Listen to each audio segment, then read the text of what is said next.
పురిటి నొప్పులతో ప్రాధేయపడిన డాక్టర్లు కనికరించకపోవడంతో ఓ తల్లి తన శిశువును కోల్పోయింది. కాలు మొక్కుతా సార్ కాన్పు చేయండి అన్న ఆ డాక్టర్లు పట్టించుకోలేదు. కేవలం డాక్టర్ల నిర్లక్ష్యం వల్ల నవమాసాలు మోసిన ఆ తల్లి బిడ్డను కల్లారా చూసుకోలేకపోయింది.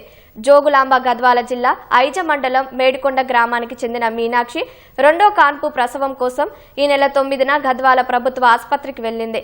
మంగళవారం ఉదయం నుంచి నొప్పులు వస్తున్నాయని ఎన్నిసార్లు డాక్టర్లకు చెప్పినా పట్టించుకోలేదని బంధువులు ఆరోపిస్తున్నారు.